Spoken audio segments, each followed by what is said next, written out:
On this day in 1980, David Bowie hit #1 with a song whose music video was the most expensive at its time.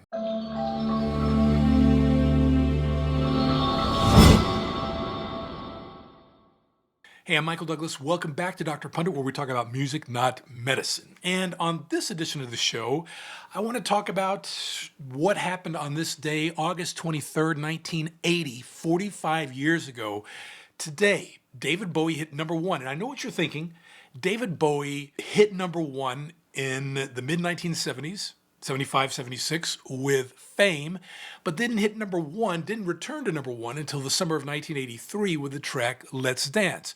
Well, there was an influential chart that Billboard magazine had called the Bubbling Under chart. These were the charts for any given week that basically had the songs that didn't quite make the Hot 100 and the top of those songs. In this chart, basically highlighted the songs that were just on the cusp of getting into the Hot 100. So if a song was #1 on the Bubbling Under chart, it was number 101 if you had that designation on the Billboard Hot 100 chart or Top Pop chart, meaning that yes, it was just one notch away of making the Hot 100 for that particular week. And you're probably thinking, like, why even have that chart? I mean, 101, give me a break. Well, back in the analog music world, when things were being done by paper, being measured by paper, survey, that kind of thing, this is 1980, 20th century, late 20th century. The internet was just, 15 years away or whatever. This was how the music industry charted its biggest hits, paid out its biggest payments, made money for its biggest acts, all done analog. So on the Hot 100 Bubbling Under chart, if a song was #1 on that chart, it was basically number 101 for the week. So it was a good indicator of what songs were about to break out and had the best chance of breaking out into the Hot 100 the following week. So it gave heads up to radio stations in certain genres to be on the lookout so they would know what to add to their playlists and that kind of thing. So it was very influential in that regard.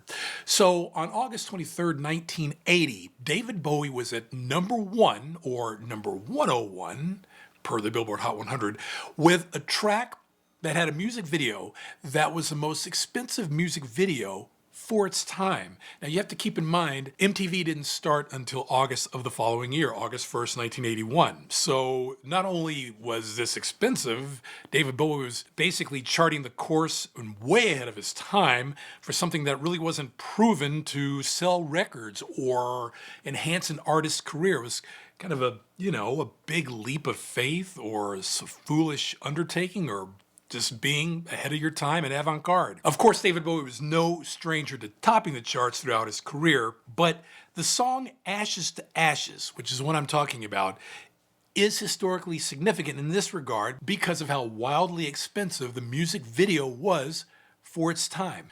The song was from the LP Scary Monsters and Super Creeps, which was released on the 1st of the month, 1st of August, 1980, and took less than 3 weeks to get to #1 on the UK singles chart. Oddly enough, the song didn't quite make it onto the Hot 100, as I said, making it to number 101 if you were kind of charting it that way, but #1 on the Billboard Hot 100 Bubbling Under chart. And this track was the song of the summer in the UK, and just really one of those songs that really should have been a much bigger hit in this country, of course. And maybe that's what Bowie was banking on. Success on the other side of the pond, throwing out this music video and hoping that it would stick in this country. Ashes to Ashes is a great song. The tune continues the story of the infamous Major Tom, and that character debuted, of course, famously in Bowie's song Space Oddity. But again, Ashes to Ashes, incredibly memorable, but incredibly expensive. And it came out at the dawn of the 1980s when MTV was about to be the next best thing in this country, and maybe he should have waited a year, but I don't think that was on Bowie's radar. So director David Mallet and David Bowie got underway, and this music video featured solarized effects, Bowie dressed as a clown, astronauts, prison inmates, and a few cameos from Blitz Club icons like Steve Strange, and it's really delightful to watch visually. And it also happened to be the most expensive music video at the time, and the music video cost about £250,000, or equal at that time to just over $330,000 US. Nobody had ever thought about dumping that much money into something that was unproven and was far from generating any sort of confidence that this was just another way to sell a musical artist and promote a single outside of traditional radio. So I think that this is important because David Bowie's video for this song was considered incredibly influential on the growing new romantic movement in music. And I talked about new romanticism in my previous video on orchestral maneuvers in the dark. Check it out, I just did it actually. So it got me to thinking about this track, Ashes to Ashes.